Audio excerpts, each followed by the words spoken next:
This video will cover the urinary system as part of the human body unit. You need to know structures are ureter, bladder and urethra, all of which can be found in the abdomen. And the need to know function will be the removal of waste products from the bloodstream. As with all the body units, it's important that you're comfortable labelling a diagram of the structures. So here are the ones for the urinary system.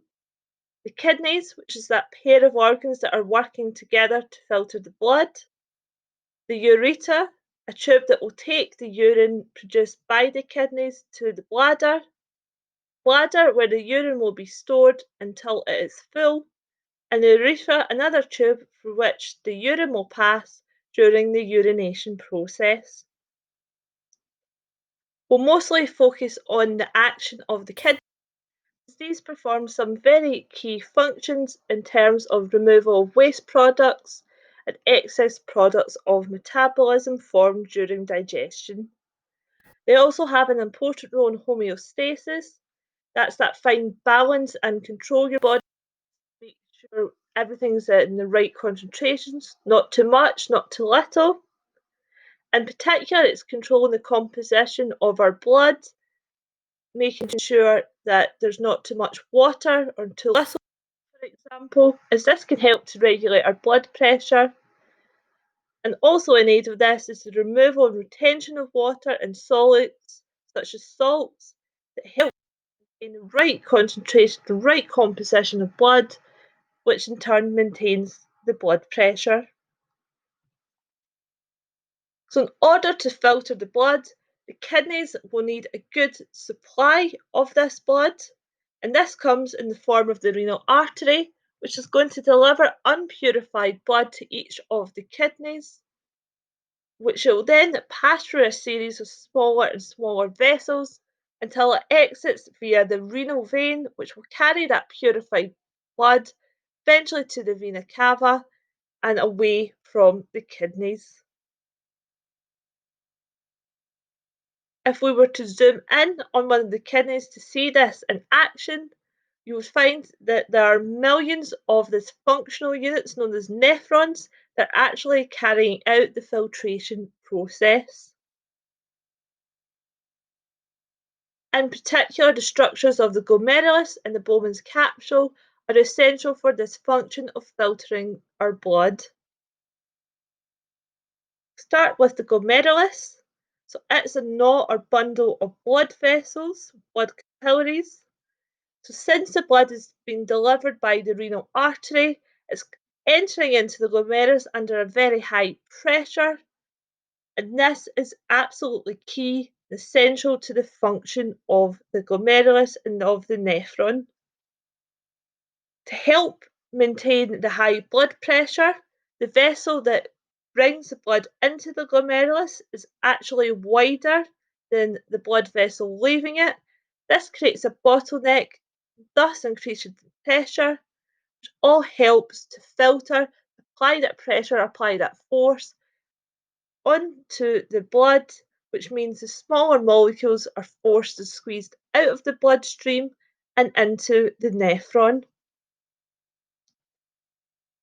So when we apply pressure to the blood, we force out the filtrate, the smaller molecules, they then enter into the Bowman's capsule.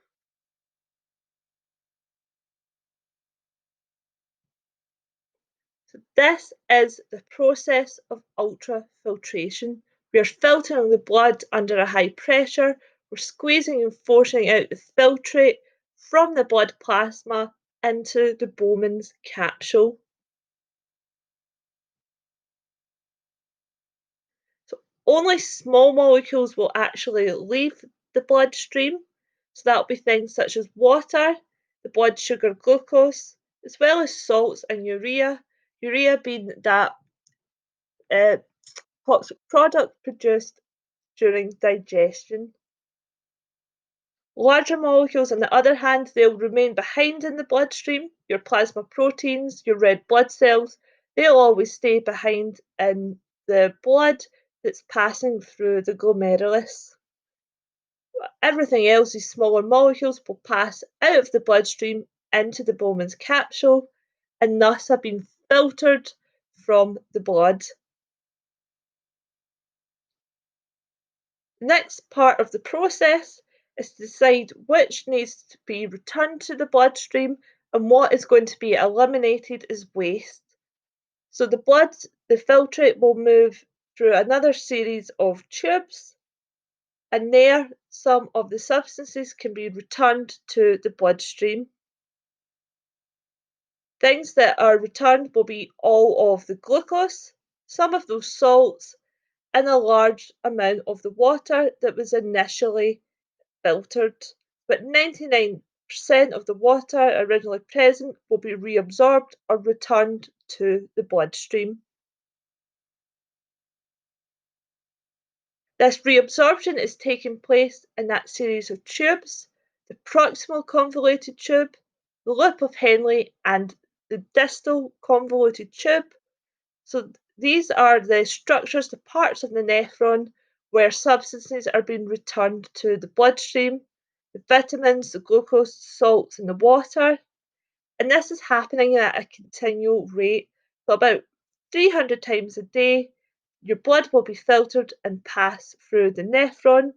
And all that leaves us with at the end is the urine. So you have that urea mixed with water from the urine, which is left behind within the collecting duct. Urine itself, about 5% of it is that urea product, and the other 95% being water, some salts such as sodium and calcium present. This will be left behind in the collecting duct, in which it will eventually then pass through another series of tubes, stored in the bladder until it is eliminated completely. Water balance is very important in terms of the kidney's functions. So we need to have a way to reabsorb the correct amount of water. We don't want too much, we don't want too little. So example, if it's the scenario of dehydration, the urine will be very dark as very little is produced. So water will be reabsorbed and not added to the urine, meaning that it has a higher urea content. If we have good hydration, that's when the urine has that pale appearance because lots of it's produced and it will contain a higher percentage of water. So how does the kidney know how much water to eliminate in urine or how much to add back to the bloodstream? It's all regulated by the action of a hormone, antidiuretic hormone, which is coming from the brain. So once the kidney receives the signal from ADH, that tells the kidneys to hold on to that water. We also have another hormone, aldosterone, and this is to help regulate the salt and water levels. It also is responsible for giving that sensation of being thirsty and needing to have a drink. So the order of these steps: first, the blood is filtered under the high pressure within the glomerulus.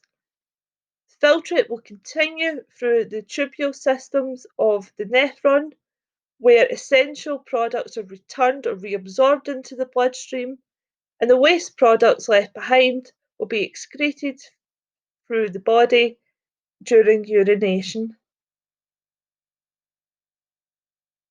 So that waste is collected in that collecting duct, passed through the ureter to the bladder.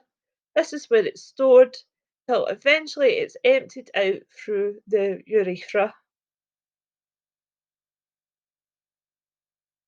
Here's the bladder. An adult will produce about 1 to 2 litres of urine per day. Again, this is overseen or controlled by the hormone ADH, with the bladder being able to store up to 1 litre of urine at any given time. We start feeling that sensation that needs to go to the toilet when the bladder reaches about half a litre, and that's because it stimulates the nervous system, alerting the brain that The bladder is now getting full and that urination needs to occur. Urine can be quite important from a medical standpoint. There's quite a lot of medical information we can ascertain through analysis of the urine. So the presence of different substances within the urine can indicate different health issues.